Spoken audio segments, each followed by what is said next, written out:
Well, hello there, Internet. This is Troy Scheffler, and you might be thinking to yourself, well, who the hell is Troy Scheffler, and why should I be listening to him? Well, I'll tell you. You can Google me, and you'll find that I'm probably the most popular person that you've never heard of. But that's because I just never really thought I needed to commercialize myself. It always felt yucky. It kind of felt like I was being a prostitute or I'm pimping myself to the internet, and that's kind of awkward. But there's a hot topic at hand that I need to talk about because I'm an authoritative source on it, and it doesn't seem like anyone is connecting the dots and really understand the gravity of what is now known as Somali fraud. So obviously, I'm going to be talking a lot about this Nick Shirley video and the Somali fraud that he allegedly exposed. There's a lot of problems with that video, but the pro is that it brought a lot of public attention to the matter, but it really didn't do much with regard to explaining the who, what, where, and why of the fraud and the win. And what places me in a particularly unique position to be an authoritative source on this whole thing is that I used to collect these fraud accounts 25 years ago for the US Treasury.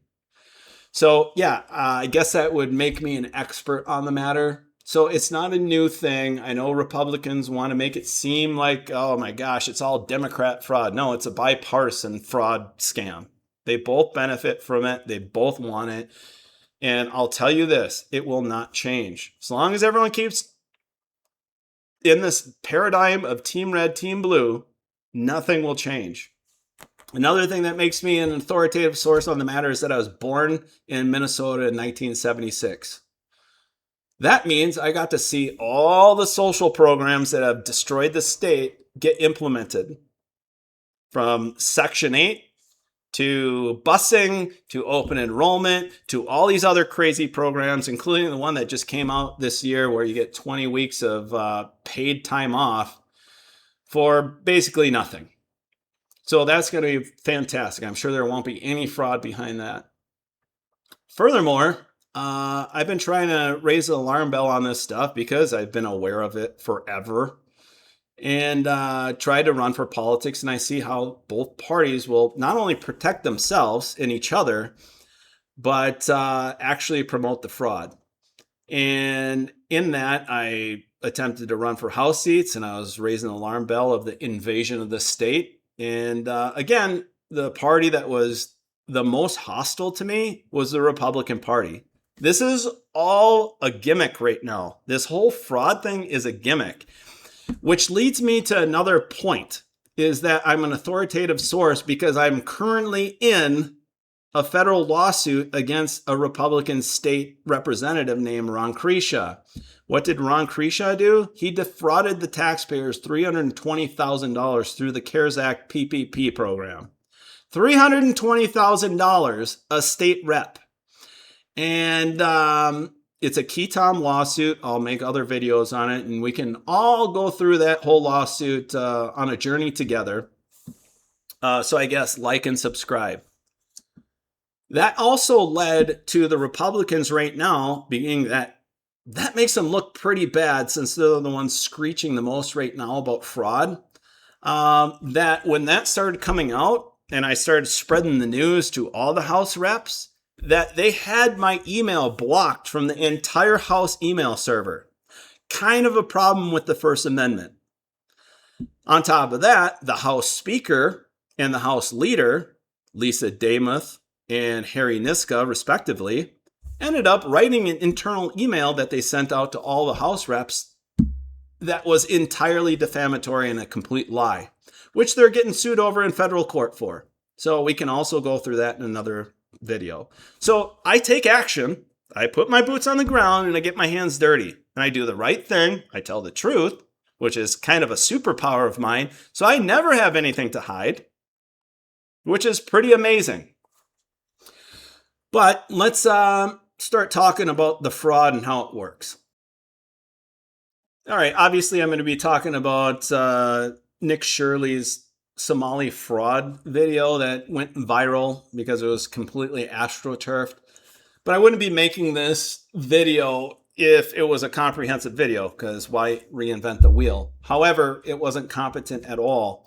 In fact, I would say that the guy, that David guy that was giving him the tour, that did all the heavy lifting, did all the investigation, should be the one getting all the glory right now and doing the interview tours, not Nick Shirley. That kid had no idea what he was talking about and just bumbled through everything. Not to cast shade on him, because hey, it's America and everyone's got to have their hustle. But yeah, it really didn't illuminate much of anything useful. So I'm going to explain how the fraud works, and I'll even reference his video a bit because he completely missed it and got it all wrong.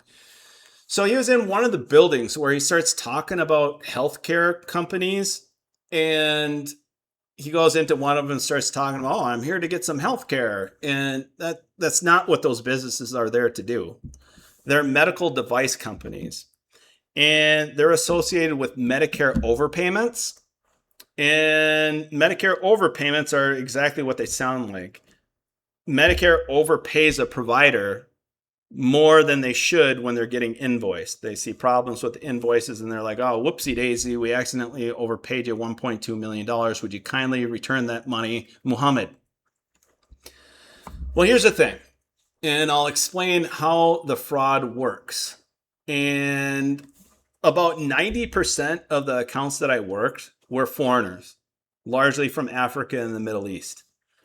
So what they end up doing is that they come over to the United States and they get a small business administration loan, claiming to the SBA that they want to start a medical device company.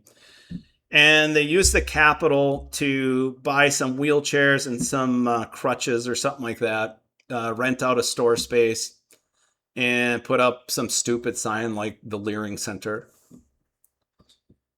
And so then after they get that set up and they got their LLC going, they end up billing Medicare over and over and over and over again for the same device.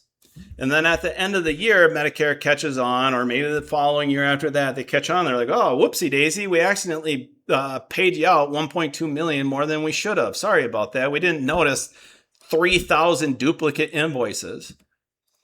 It's literally that stupid. And then when they get their first phone call, they go back to Somalia or wherever whence they came. And you might be wondering, well, why don't they use computers and do some real-time billing and actually stop the fraud? Well, that's the bipartisan nature of everything. So all you dopes that are going around, the Democrats, and all these content creators that are like, oh my God, there's no way Somalis would ever be able to figure out all this complex fraud. No, it's really that stupid. And that's why it's bipartisan, and they've done nothing to change it, and they both know about it. And in fact, I can prove that they know about it just from Doge itself. Doge came in saying, oh my God, we're going to clean up all this fraud. Well, the second that they didn't make any light of Medicare overpayments, which cost you $200 billion a year and is so easily fixed, I knew the fix was in. That, again, it's bipartisan, folks. They want you to continue pointing the fingers at each other because nothing's going to change. And I'll explain all the different reasons why, by the end of the video, why it continues to go on. And not only because it's for domestic issues, but for global interests. And I'll use Somali fraud in particular. But let's cover a few other means of fraud that are very closely associated and I saw while working for Treasury. So let's talk about a little bit more fraud and the scale of how much the American taxpayer is getting defrauded. I could easily cut the budget $2 trillion without a problem. Again, bipartisan, Doge didn't cut jack. So let's talk about student loans. Same thing. You got a bunch of foreigners coming over here on student visas or with their parents that are opening the medical device companies. And Muhammad Jr. ends up going to college, getting grants, student loans, and scholarships, race-based, of course. And the student loans that he's taken out in the amount of hundreds of thousands, I constantly saw that. He doesn't pay them back after he gets his degree. And you might ask yourself, well, after he's taken out, isn't he paying something? No, he's not paying anything because it's all subsidized. Interest payments are subsidized while he's going to school. And who's subsidizing it? You. Who's benefiting from it? The banks. You know, the big donor class. So who foots the bill after Muhammad Jr. goes back to whence he came? You do. So you're footing the bill for all these defaulted loans because they're federally guaranteed. Now, I know the government's like, oh man, we'll solve this.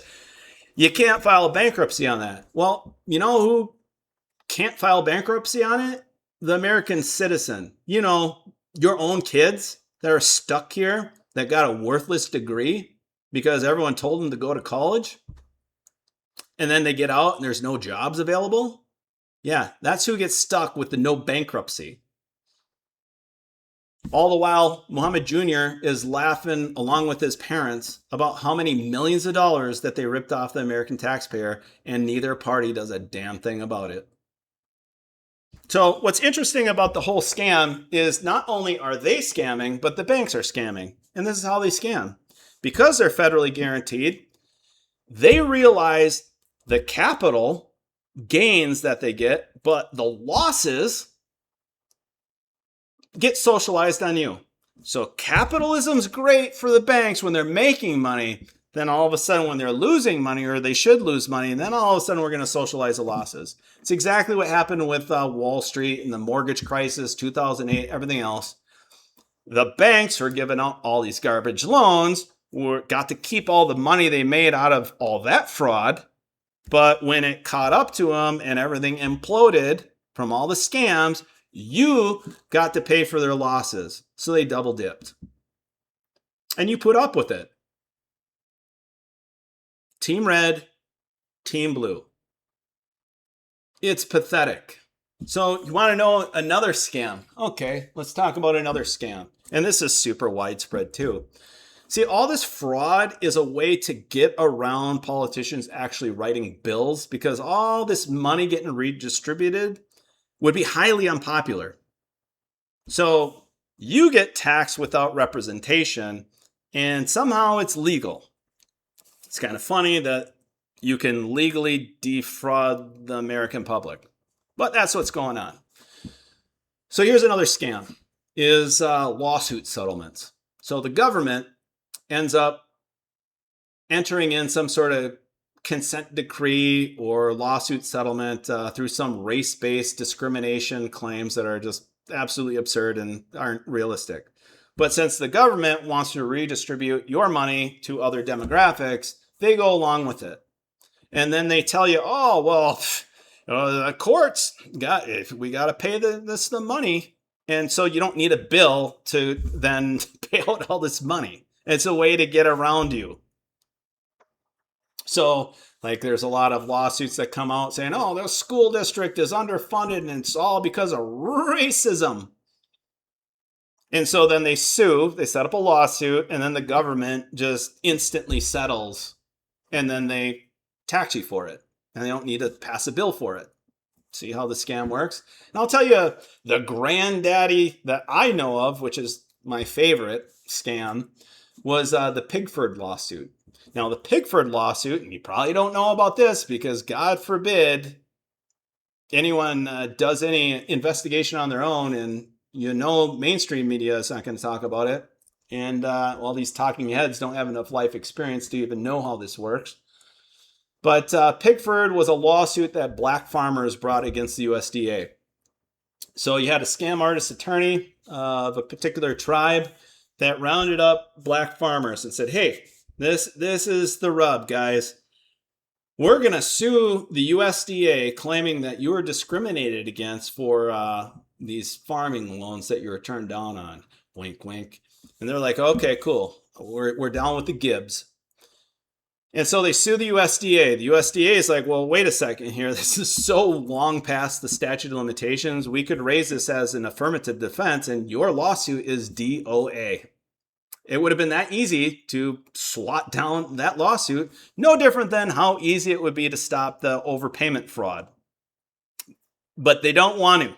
It's all a scam to get around actually having your representatives show their true colors and pass bills in all this different grift and graft. And well, again, wealth redistribution and demographic replacement, guys. So Pigford, they sue the U.S. government. Instead of using that affirmative defense and saving the taxpayers billions of dollars, because that's what they settled for, they said that they were going to waive that defense. Yeah. They could have beat the lawsuit right from the outset, but they waived that defense. True story. So then they get into the meat and potatoes of the lawsuit. Well, what is it? Well, apparently they were claiming that the USDA was discriminating based on the color of their skin. Well, in reality, it was because, well, the blacks had way worse credit scores than the whites. And that's why they were getting denied for these loans and everything. They just weren't qualifying for them. It's not like, oh my gosh, rejected. No, that doesn't even make sense. Didn't I just mention to you about the fraud with the SBA and all their race-based loans? Why would the USDA be any different? So because they wanted, it was all, the fix was in before the lawsuit was even filed.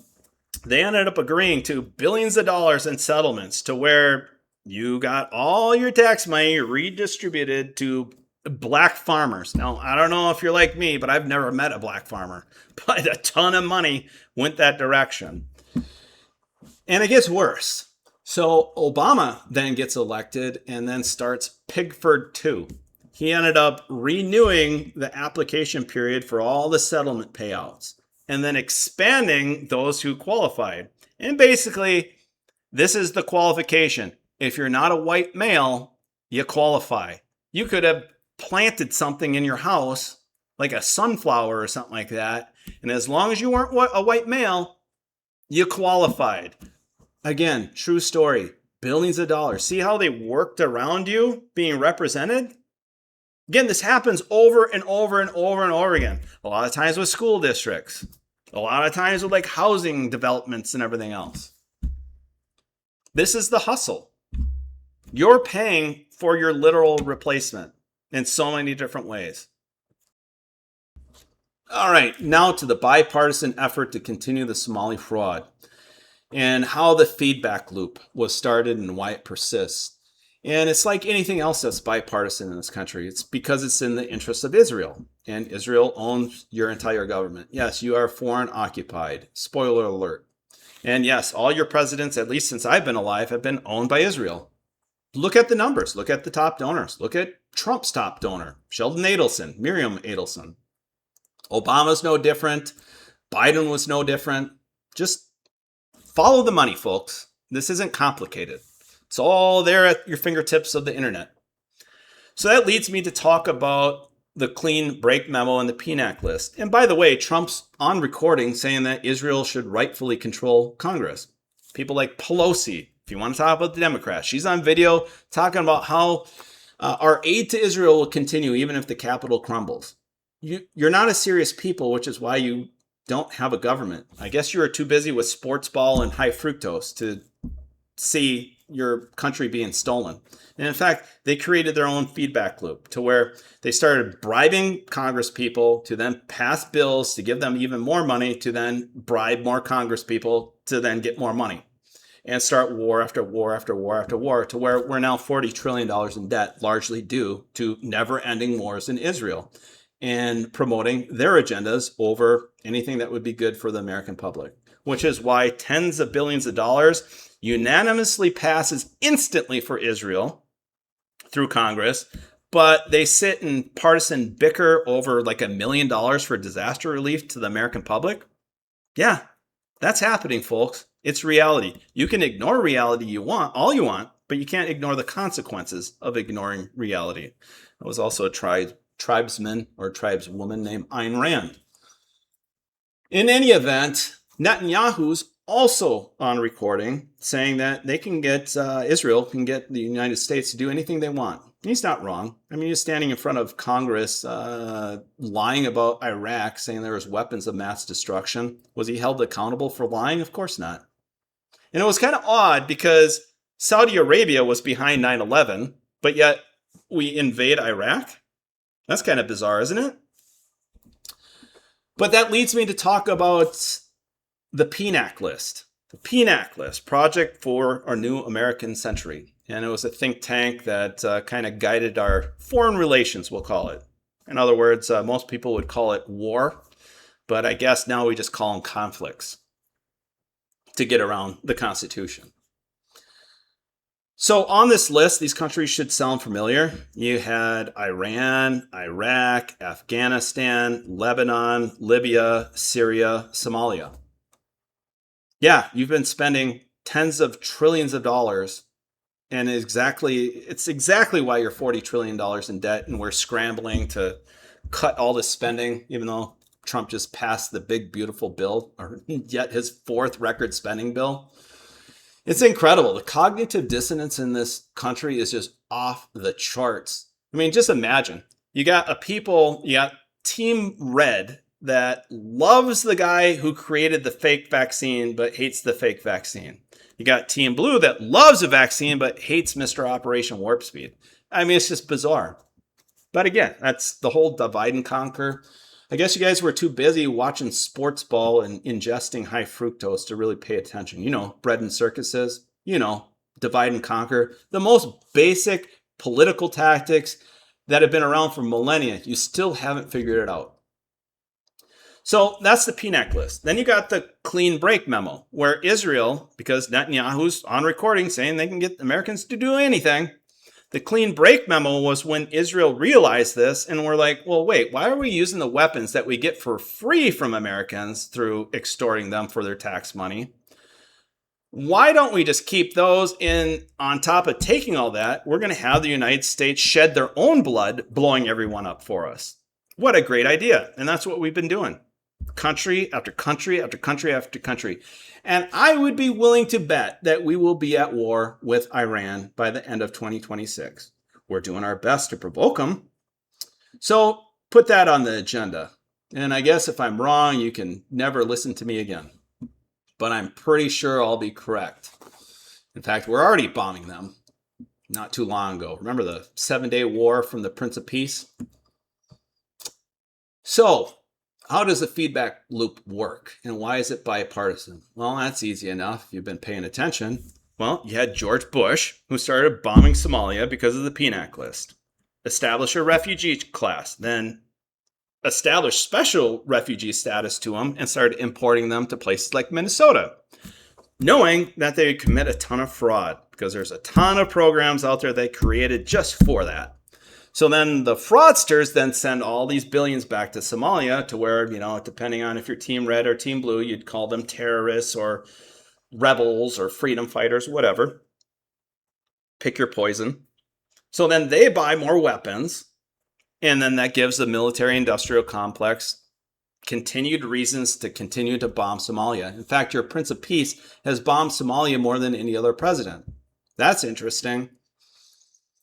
So that creates that feedback loop. So you got a bribery feedback loop with Israel and Congress. You got a bribery, a bribery and a weapons feedback loop with Somalia.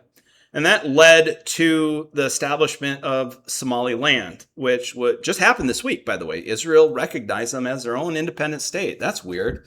Wow, what curious timing. At a time where they're ethnically cleansing Palestinians from Gaza, they just happened to establish a country right across the pond. Imagine that. So we've been blowing them up for decades now, keeping Somalia in flux because of the PNAC list. And now Israel finally whittled out an area of Somalia called Somaliland to dump a bunch of Palestinians. And then, of course, we're going to pay to rebuild Gaza for Israel. Mark my words. So there you go, folks. I mean, you don't have a government because you're not a serious people. You have the evangelical movement that's too busy beating you over the head with the Bible that they'd never get around to reading it. You have every single person in Congress taking their bag of silver, including every single president. And all you guys can do is talk about Team Red or Team Blue. So, I guess if you want to hear more commentary from me and really deep dive into a lot of this stuff, I guess like and subscribe. If you don't want to hear the truth, that's cool. I'll just shake the dust off my sandals and move on. Have a pleasant day.